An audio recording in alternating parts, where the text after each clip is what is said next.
Hi, I'm Caroline Stevens, and this is another episode of Let's Talk.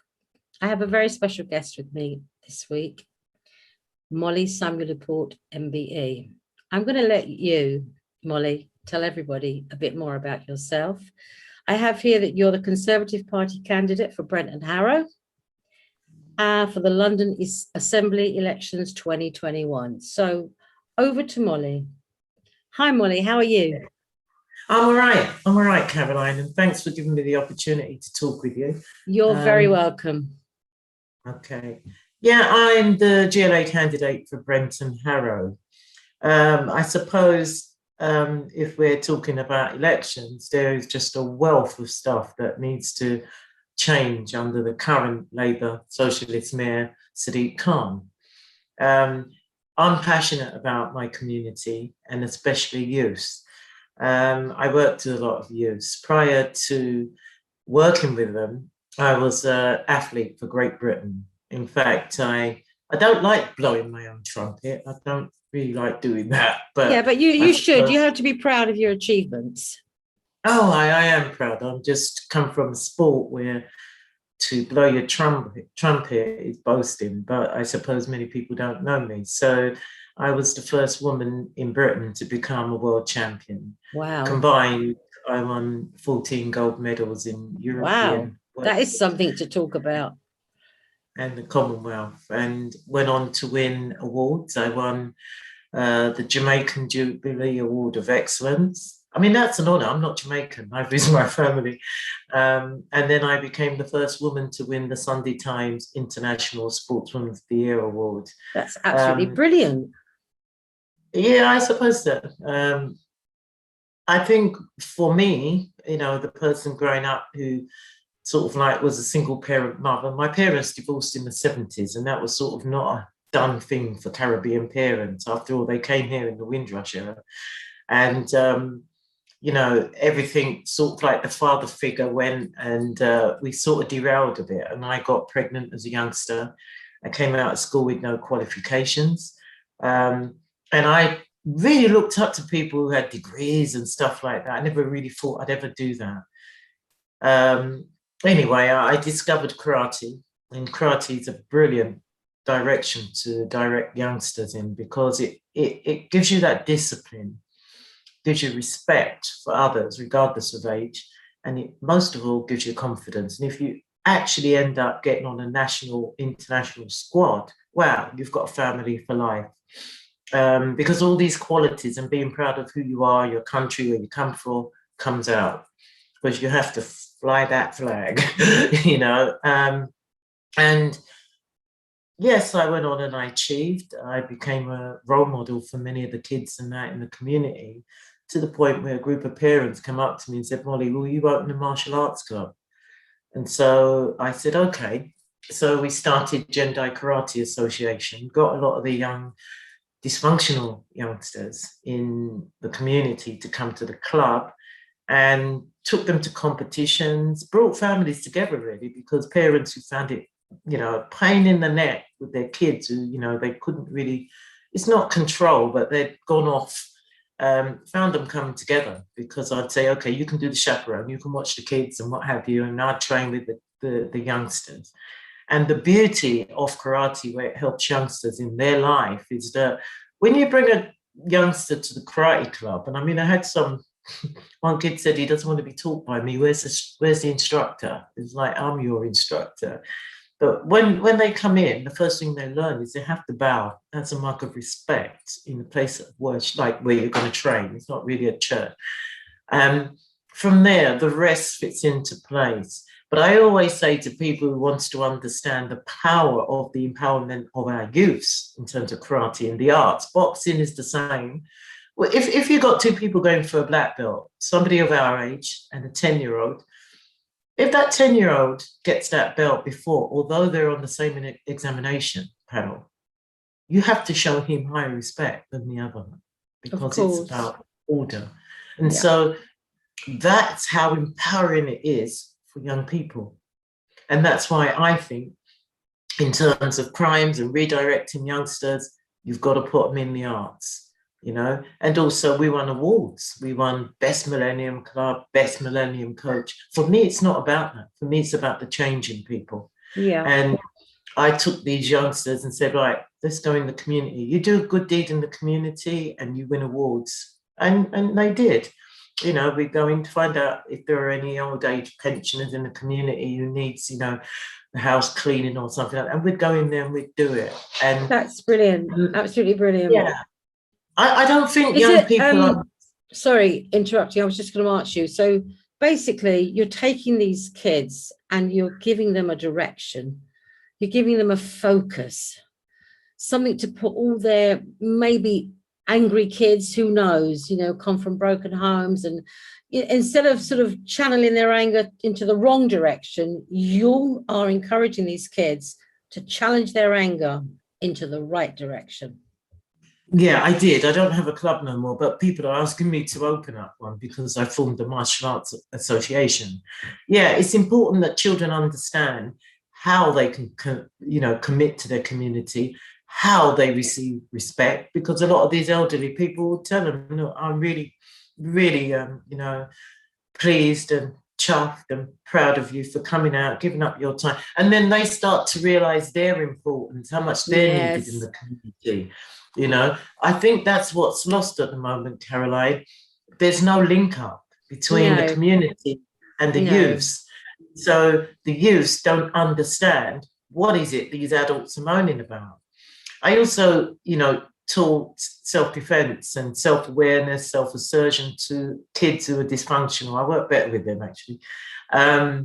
And I remember once I started a class, a few times actually, and the kid had their hands on their hips. And if you're standing in front of them and somebody's standing in front of you like that, you think you're not respecting this class, are you? You're not going to give me no. You've got attitude. And so I said to them, when you come into my class, the first thing you do is show respect. And they sort of looked at me and I said, I know you haven't said a word, but having your hands on your hips, to me, it's disrespectful. So take your hands down and show some respect. Now, that works two ways. If you think I'm doing something to disrespect you, you must tell me. I said, you know, but we need to start off understanding that we're going to do things we don't realize has a different effect on somebody else. And they were fine after that. They, you know, I'd say, just tell me, don't hold nothing back. Tell me, because I don't know unless you got to know how to talk to youngsters to help that change. If you Can I ask you, Molly, though? I mean, that's fabulous. I agree with everything you said. Teach us some discipline, control, respect. But where do you actually think, I mean, I know you're a parent yourself. Where do you think discipline really begins with kids? It begins at home. But what people don't understand is, I think kids are disciplined at home. Come on, you know, a child goes to, you know, do something wrong, the parents will tell them, some more forcefully than others. That is a form of discipline. But where it goes wrong is, kids don't learn by what you say. They learn by what they see. It's a behavioral thing. Yeah. And sometimes they don't match up, you know, and I think that, like my kids, I can go from my kids or the kids I've worked with, my children. I remember my daughter ran home from school one day and said, Mum, they're talking about racism. They're talking about racism and it affects me. And I said, you get your backside back to school and you do everything that teacher says, because she knows more than you. When you've got higher qualifications than her, then come home and tell me. But if it's about color, so what? You're going to get worse than that when you get older. You've got to learn to walk away and just ignore it. And my daughter never took a day off of school after that. And she'll tell you, she's got 2 kids now, not a day off of school. It's how you respond to people that education. You know? I always say that it's never the problem itself, regardless of what it is. It's how you deal with that problem. It is how you deal with it. You know, I mean, we never had that. My parents, they believed in the motherland, Britain. Yeah. And you know, that's how they referred to it. And they, in terms of racism, they would just say, judge people the way that you want to be judged. There is no such thing as racism. If you look on it that way, you're not going to have no problems. I mean, my parents picked up a white lady off of the street who had nowhere to go. They said that she looked like she didn't know where she was going. And she came from Manchester to London and she was being abused. And they took her in and we had to treat her like our aunt. Even to this day, she's over 90. My brothers are looking after her. Her name is Auntie Jean. So we never had this colour thing. And I remember being... It's so true. Yeah. It's so true. I remember growing up like in the 60s. And we just treated everybody the same. I mean, this whole thing that's happening now, I think what it's doing now, it's actually putting people into pigeonholes. Whereas, you know, in the 60s, 70s growing up, we were just, I mean, our neighbours were black, we're Jewish, we had Catholics, we was complete mixed colours, mixed religion, but no one was in a pigeonhole. We was all equal. And the thing is, though, I say, Caroline, we did have it in school. They used to sing when we come in. There ain't no black in the Union Jack. But after school, we'd all be playing up the park. Of course. So I understand what you're saying there, but I think I've understood that as I've got older. Children repeat what they hear, but they weren't racist. I've seen them since. Of course. Absolutely. It's funny because I'm Jewish and I went to a school and I was the only Jewish child in a secondary school of 2,000 kids. So I actually got bullied every day. You know, why don't you go back to Palestine, long-nosed Jew? And I used to go home to my mum crying, you know, why are they saying this? But, you know, those same kids are in touch with me now on Facebook and don't even talk about, you know, it's crazy. It's crazy. It's so true. You know, they're my biggest defenders, supporters. In fact, I think the person who I thank the most, we had a sports teacher. His name was Mr. Davis. And he had the most unruly, we weren't unruly. They said what they're going to say in that class. Yeah. And he used to say every morning, and I suffered from epilepsy, so I used to have little fits in the class, so they called me shakers. So, yeah, but you got to laugh. And he used to say, he used to say, good morning, 4D. This is not 4D. You are a family. I remember it now. You're talking from when I was a young kid. Yeah. And when I got selected as a candidate for Parliament for Walthamstow, and the school did commemorated it, and Mr. Davies said, I'm coming. And so he came along, and some of all the old classmates were there, and it was weird because you had a black couple with a white, you know, they were all mixed. Yeah. And the minute he walked in, we all ran up to him and just he's about 80 odd, hugged him and thanked him for our upbringing. Wow. And it's right. You know, so basically, you actually did have, you know, other than a few things, you had a generally a good upbringing, a good childhood. It was fun in the 70s, I think, in the 60s, 70s, 80s. We had a good time. There was a lot of good things to talk about.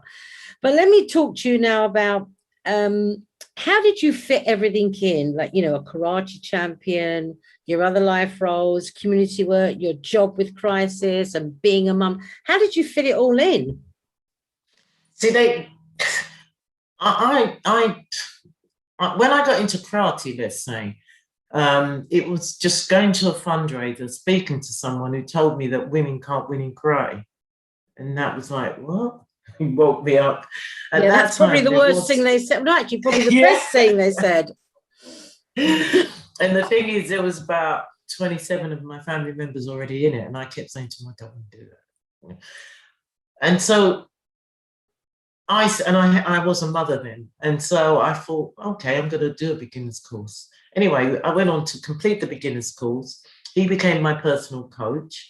And then I saw championships at Crystal Palace. And I said, I know I can do this. And he said, oh, don't worry, Mark, just enjoy it. But anyway, to cut a long story short, he went on to become my husband and my personal coach. Brilliant. He has been a rock, a brilliant supporter in terms of my daughter. Jerry has helped me a lot. So I've had help from my family. It's not, you know. You've had that support. I had the support network. In terms of, I am someone, Caroline, I'll be here, there, all over the place. I don't know if it's the energy that's left over from martial arts and training, but I was someone who'd get up 4:30 in the morning, go for a run, come back, train, take the kid to school. I was on the go, and I'd walk because I didn't have much money. I'd walk 3 miles from where I live to training. And someone found out because they watched me after about 2 years, and then he used to come and give me a lift and drop me out. I was really grateful for that. I think That's it just wonderful. all fit in. I made space for it. With Crisis, that's later. That's my job now, full-time, working for Crisis. I love working with people who are disadvantaged and in need. So that's come after. They're different stages. And my daughter's, you know, my last daughter's at uni. Well, she's got her master's now. Brilliant. But during competing, you know, you have planned, you know, programs. So you get spaces in between to do other things. I just believe, you know, once you set a target, you find the gaps. That's what I believe. Yeah. So let me ask you, Molly, right. In the London elections, you're actually standing as Conservative Party candidate for Brent and Harrow. What led you to become a Conservative? What was it? What did you feel? It's the hard working and the striving to become independent, and that family, supporting that family unit and helping others. But what really done it for me was, as an athlete, I was invited to 10 Downing Street, and it was the launch of the sports funding, lottery funding, and it was initially just for Olympians. So we're in 10 Downing Street. There was about 4 of us. We just become independent, individual world champions. And I think it was John Major going around the room, congratulating everyone. And these people were my heroes, you know. David Thompson, I don't think he was there, but there were others like that. Roger, I can't remember his name, Roger Black something, he was there. And I was in admiration for them, but I thought, we're equal to you. We're athletes. We represent Great Britain. And when the flag goes up and down, we have the same sense of pride. Yeah. It's not equal. So when the Prime Minister came, the others who came with me were going, Molly, don't say nothing. I said, no, I'm going to tell you. So when he came round, he said, hello, Molly. I said, hello, Prime Minister. Honoured to meet you. Right. Why don't, you know, athletes who are not in Olympic sports receive the same type of funding as non-Olympians? After all, we are world champions. We work hard. I told you, I started going into, I get up 4:30 in the morning, go for a run, blah, blah, blah, blah. And he said, no. Do you get a Sports Aid Foundation? I said, no, we don't want a Sports Aid Foundation. We want the lottery funding because we're equal. And anyway, you could see he was a bit, excuse my language, peeved with me. Yeah. When I back home, the national coach told me, Molly, you can't be challenging the Prime Minister. And I said, why not? He needs to know. Of course. But, you know, 2 weeks later, it started the process of karate athletes receiving lottery funding. Wow, brilliant. It's a lot of money when you're an athlete. Well, it was for me, but I was able to do other things and add to those goals. You know, 6 world titles, 6 European titles, Commonwealth, and others. I'm only mentioning, you know, not done, but this is how it helped me. And then, you know, I analysed it, and I remember when I spoke to him and we got that grant, I never campaigned or anything in that way. I went to all the martial arts and said, vote for John Major because, you know, he's just helped more athletes become world champions in karate. So that made me feel wanted. Labour, you know, I was in the Labour borough. I was achieving all the while in the papers and I wasn't getting any support. I didn't do sport to gain money, no, but there were times when there are things available to athletes who are struggling that I needed it, put it that way. Yeah. Could it be true? This energy that flows between us two. While we dancing close, it's like a sweet taboo, you know. Why won't you take my love? 'Cause every time you call my name, it's like a song I wanna hear again. Will you be the sun when outside it's raining? I think I like it, don't wanna fight it, but something about this makes me get so lost in the rhythm. Got caught in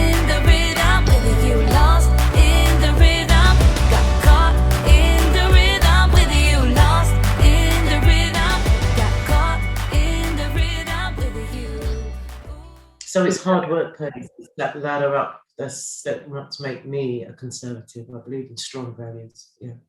That's brilliant. Okay, so look, I've been listening to everything you've been saying, and I've noticed that you mention the word community quite a lot.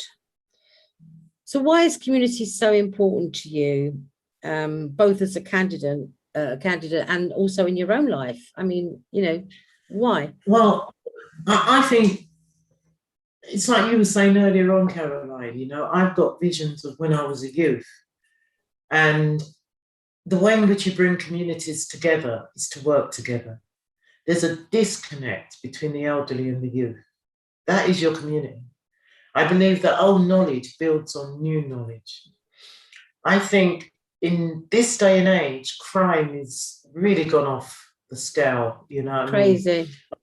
Yeah, it is. And I think that the ways in which you bring these groups together is to bring bridge that gap, and also work with your local police. Even I've gone up to the head of policing in Brent, and he covers 3 boroughs, Barnet, Brent and Harrow, and said, look, I want to work with you.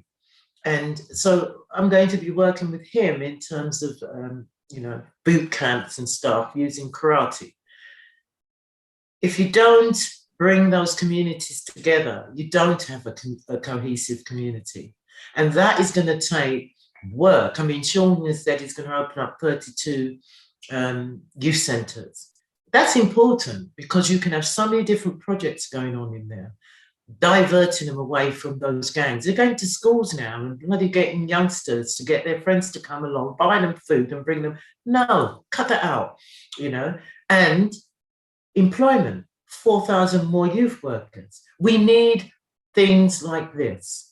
When you consider that crime in terms of robbery, 86% it's gone up. Knife crime, 60%. Crimes on the tube, 43%. And crimes against individual person is at an all-time high in 11 years. This is serious stuff. And the current, he's failing, he's failing. If it's going up, you're doing something wrong. And he's making statements like it's going to take 10 years. No, it is not. It's going to take a proper plan of action. He doesn't understand it. And we need to stop it. There's a lot of families hurting. There's a lot of deaths, and I feel it for the parents out there. So if this is going out, I just want to send my condolences to those mothers because I just can't understand what that must be like. No, we need change. Brent needs change, and it's not just Brent. There's been, deaths in Harrow. We everywhere, need to stop it. Everywhere needs change. Everywhere. That's true. Absolutely. Yeah. Absolutely. Can I ask you, Molly, you're the only Black woman standing for the Conservatives in these elections. How do you think being Black has affected your chances growing up? I think when I stop and think of colour, I don't even do that. I think of, right, I want to do this and I go out to do it. It doesn't matter what colour you are in life. If you have to stop and think of your colour, you're not going nowhere, you're going to go backwards. You're going backwards. You're going to find fault in every little thing and blame it on colour. You mentioned about all these things going on in life, Black Lives Matter. Black Lives Matters, of course it does, I'm a Black woman. But I see Black Lives Matters not as a political tool, but as a sense of equality. That is how I see Black Lives Matter. And I think it's been taken out of proportion, which is a shame. And I have to say this, in terms of colour, I've travelled the world and I've been fortunate to do that through sport. And London is the greatest place on earth. Trust me, in terms of diversity. I agree. There is no other place like London. And I'm proud that I'm British. I'm proud that I'm born in Britain, in England. I'm a proud Londoner. I see myself as a British person, and I think that when you start thinking of your colour, you go backwards. Let's think positive. Think of the aims, objectives that you're going to do, but stop this colour business because it's negative. Yeah, you know what? I totally 100% agree with you, Molly. It's a bit like me, you know, being Jewish, and people say, oh, you know, what are you? What are you? I say, I'm British. Oh, but you're Jewish. I said, yeah, but hold on. That's a religion that was taught to me. I could have been taught any religion to be any religion, but first and foremost, I'm British. I'm very proud to be British. But to be honest, the Jews, have done great things for ethnic minorities, but they're unaware. It's so important that we learn our English. I mean, I know from my parents. My parents always said if it wasn't for Jewish people, we wouldn't have mortgages because they weren't entitled to mortgages. Blacks, African, Irish weren't entitled. The places that they lived in, that rented to them, the only people who would do that was Jewish people. If it wasn't for them, all these ethnic minorities, Black, Asian, what have you, would not be owning business now. And I think it's very important because, you know, it shows how we've moved on, and it has been through other people who have experienced struggles in this country. Absolutely. You know, people don't know that. I tell my children, or my children do, because I pass this knowledge on. Of course. But Jewish people made a great difference in terms of racial discrimination, definitely, and change policies for the better.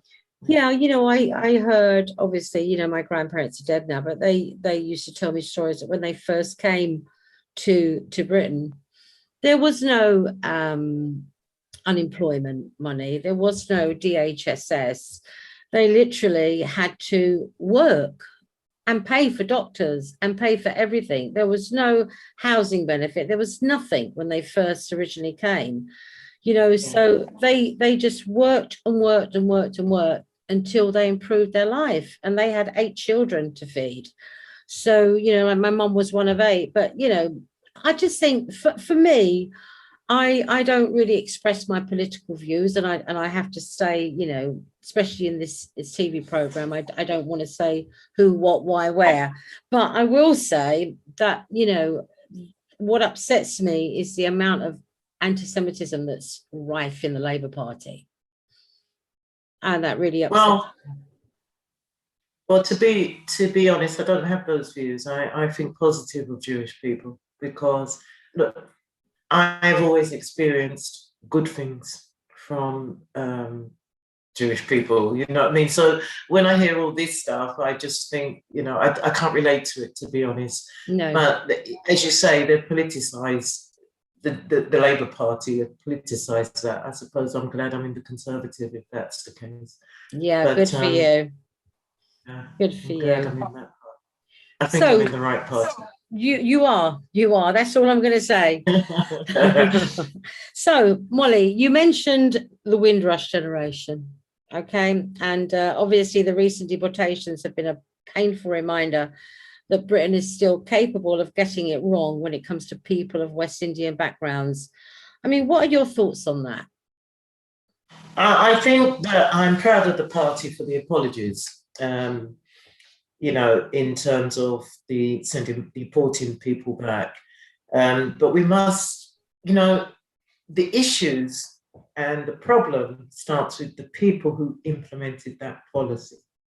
And that was done by Labour in 1997. I can't remember, Alan something. He brought this policy in. So to me, I think, yes, we've made a mistake and they've apologised, but we've not heard nothing from the people who drummed this fault up in the first place, and that's Labour. I personally feel that if you come to this country, you follow the rules. If you come to this country and you start, you know, capturing families, making them drug addicts, because that's what people in gangs do, putting them out on the street, putting them on trains to work for you, you know, you're adding to our NHS bills and stuff like that. And most of all, it's wrong. You need to be deported back. Don't come here. If you come here to work hard, you know, get yourself involved in our culture, I think it's a good thing. You're adding to this country and our economy. But if you're going to come here and, you know, create havoc, cause crime, I think it's right that you're deported. I really do. I think it's right. I mean, why are we, the taxpayers, having to pay for for your upkeep when all you're doing is causing havoc in this country. And surely Yes. that's why you've got citizenship. I agree. So- I agree. So I want to talk to you now a little bit about Sean Bailey. I think he's great. Sean is great. He's running in the London mayor election at the Conservative Party, as a Conservative Party candidate, like yourself, another Black British Conservative with a Jamaican heritage. So what are your thoughts on Sean as a possible mayor of London? I think Sean will be brilliant because he's born in London and he's been through a lot of the struggles, like me. I mean, I have had it directly, but his mother was a single parent mother. He's been homeless. I worked for homelessness. He's worked as a community leader. I can identify with Sean. I've worked as a community leader. Yeah, he's brilliant. Running an Absolutely brilliant. organisation. Yeah. And I think that a lot of the youngsters, this is not about colour and that, but I think No. a lot of the youngsters will see a role model, especially the young Black youngsters Yes, will see of a course. role model, or kids on, from lower economical backgrounds will see someone who they can identify with. And I think, they will work towards it, with his policies. Sean is the best person, he's directly, as I've said, and I'm repeating myself, I know, experienced a lot of the issues that are going on now. And I do strongly believe, his policies, I can go on all day in terms of creating a new infrastructure bank that's sponsored by corporate companies to help cabbies, tax-free loans for cabbies to help them go green. It's just got so many things going for him in that sense, in terms of, I think I've got them, sorry, I just referred to them, reversing the congestion charge hike. He's got a lot, fixing TfL finances. And, people are saying, yeah, but Khan developed all this in terms of in the pandemic. But before the pandemic, the TfL finances was 4 billion. Over 4 billion. It was over from there. Now it's 9.8, I think, if I remember rightly. We need that. We need more police officers, 8,000 more police officers. He's going to reopen 38 police stations. We need to readdress the balance here because people understand that the police is important and the youngsters need to understand respect again. I don't really see that. That's got to come back. And under Sean, that is his emphasis. And in terms of directing them into positive areas like community centres and having role models of their age groups, he's doing the right thing. He understands it, He said he's going to work constructively with government in terms of standing up for Londoners. And the Sean that I know, I think that he's passionate about that. He will make a brilliant mayor. Look, we know what we've got. We need to give the next example a chance. Well, let's see, because something needs to, a lot of some things need to change in London for Londoners. They really do, definitely. The best, just before we move on, I think one of the great opportunities Sean has come up with is that he's going to build 100,000 homes and sell them each at £100,000. For me, in my generation, I remember this is what Margaret Thatcher done with, the right to buy. We own our house now. Without that opportunity to have had the right to buy, I was in a council flat then, we wouldn't own this. So we need something constructive like that. Definitely, I agree. Same happened to my parents. My parents they were in a council home. They had that council right to buy, and it was a brilliant scheme. It's definitely. So let's hope that when the time comes to vote, people vote for Sean. Yeah, vote for Sean Bailey, everyone. Yeah, so vote for Sean. Yeah, definitely vote for Sean Bailey for Mayor of London. So let me ask you this regarding your campaign. So what are the key local issues you'll be campaigning for on this election?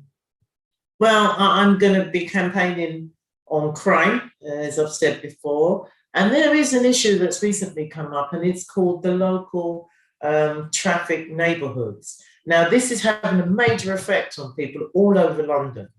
And what's happening is obviously, Mayor Khan wants to make London more cycle friendly and green. Not a problem with that. But the problem that's happening at this moment, he's caused a lot of road blockages. And so what's happening, it's affecting the emergency services. They're going down roads and they're blocked. It's affecting, police, ambulance. It's affecting ordinary people like us. And then what's happening is we're getting traffic fines. I've just paid 3. Yeah. We're getting a load of these tickets. Now, the black cabs took Mayor Khan to court for this because it was affecting their business, and they won, and it's deemed unlawful. Now, I'm proud in terms of one of the areas that I serve, and that is Harrow, because Harrow has managed to stop that happening in Harrow. It is really something that is really having a major effect on every person in London, not just businesses, not just families. It's affecting all, and people are in uproar about it. You know what I mean? And I've had so many people. So I would like to focus on that. And Sean has said that he will stop this because the way in which it was introduced was not seen to be completely in line with communicating with the local residents. There wasn't proper, they say, consultation. So he's gone ahead and done all this, and people feel that they weren't really, consulted. Sean has said. Well, they should have been involved in the process.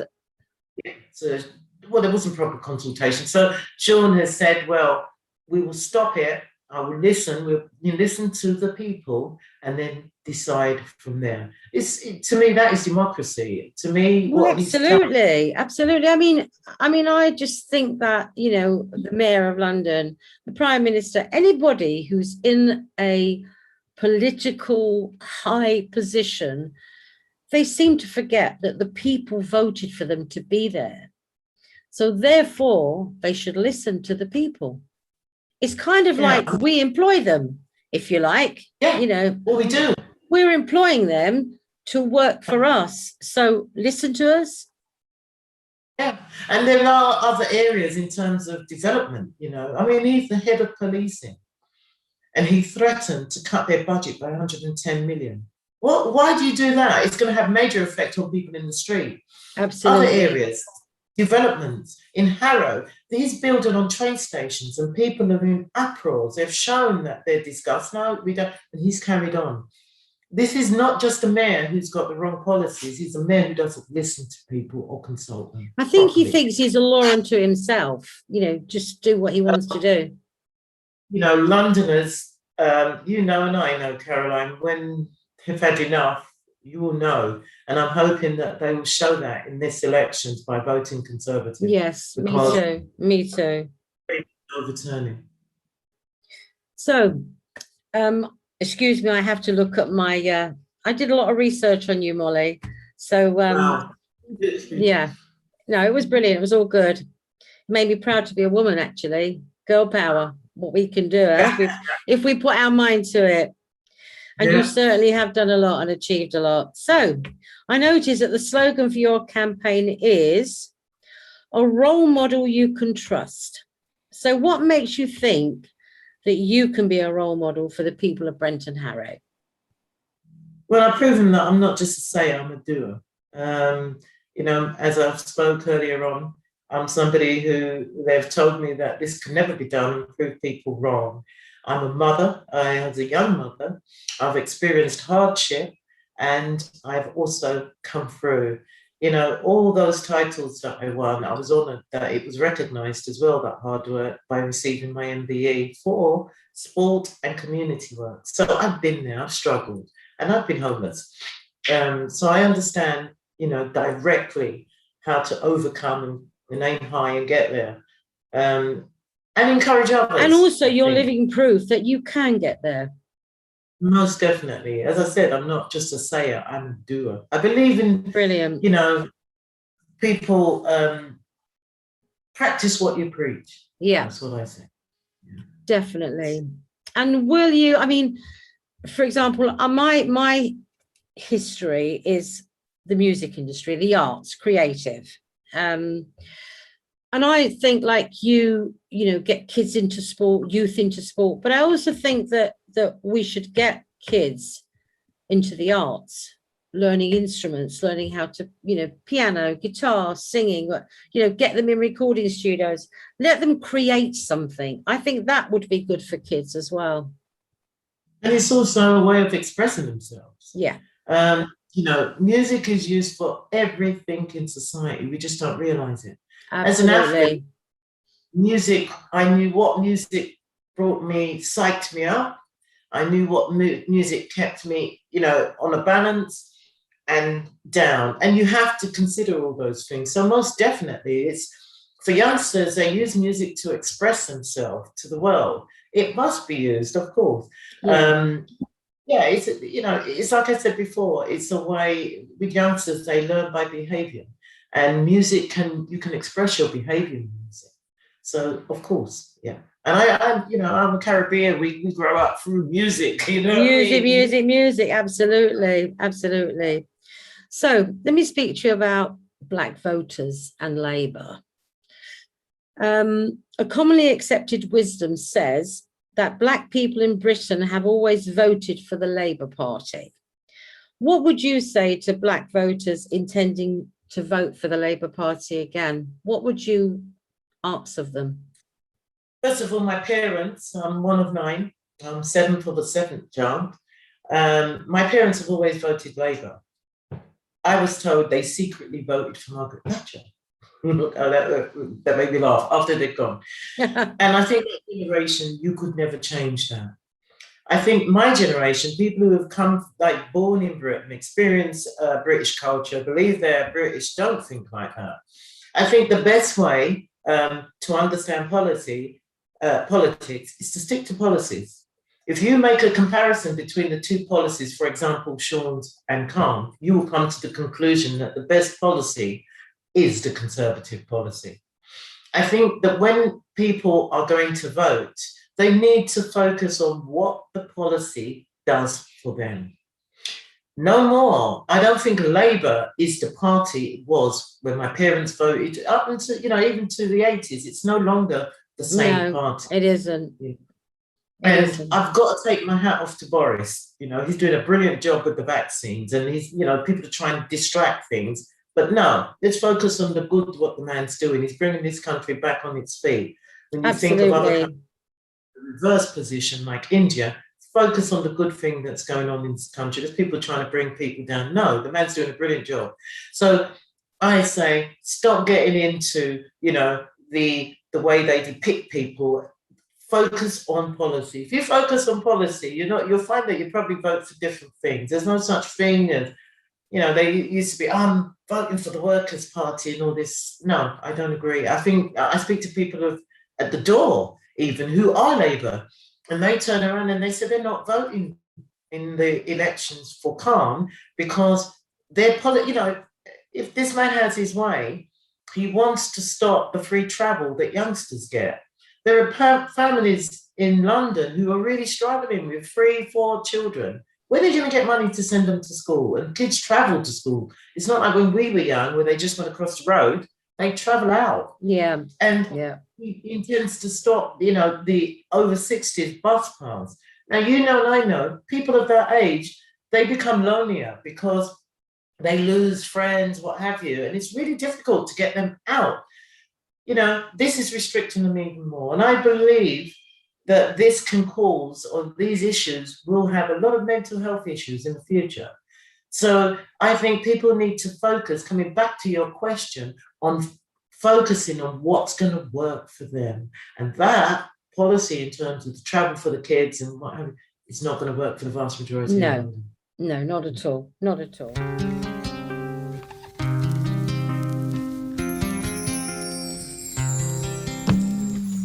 When the words don't flow and you fall down, when the world is turning you around, you drown.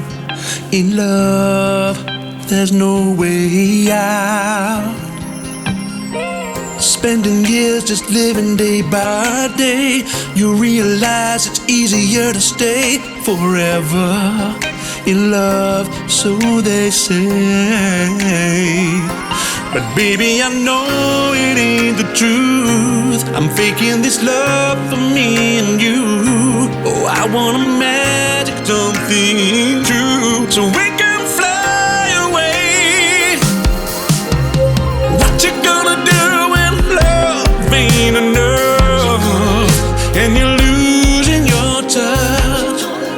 Don't give up on love. So, Molly, it's well known in politics, well known that people in politics are often the ambitious type. With that in mind, would you like to be Mayor of London one day? I'd love to be the Mayor of London. I'm born here. It'd be an honour, you know. Most definitely. In fact, I did apply, but I didn't really get through. Yes, I would love to. But, you know, as I said, London is a great city on earth. God, who wouldn't turn down the opportunity to represent it? No, no. You know, maybe the next step.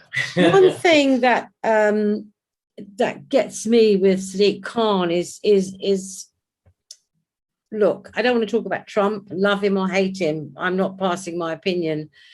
But I know what you're going to say. When he allowed that blow up thing of Trump, when he allowed it to be flown over London, love or hate Trump, I think that was showing a hell of a lot of disrespect for people in general in politics, or for any human being. And I don't think that he showed a good example to the youth of London. I think that when he put, when I agree. I think that when Sadiq Khan allowed that to go up, I think he showed a lot of disrespect to the American people, because absolutely, Trump, he's representing a country. I wouldn't like that if the same situation happened with Boris.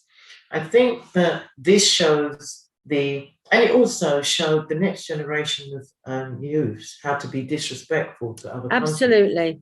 Absolutely. Different element into our politics that should never have been allowed. No. And look, Trump says things that I look at this man and I think, oh no. But then, you know, this wasn't Trump coming over to push his policies on us. We're not American. This was him coming over, representing America at a banquet, and it was the Lord Mayor or whatever. Yes. You know, he should never have brought that element into campaigning. You know, I think it's wrong. Yeah, me too. So Molly, let me ask you, from your heart, what does it really mean to be a Conservative today? Today, to be a Conservative, it's an honour to be one that's, you know, been selected for seats and that. But it's empowerment, honestly. I feel that it's empowerment. I feel that my mind is focused on family, doing good in my community, giving back, helping.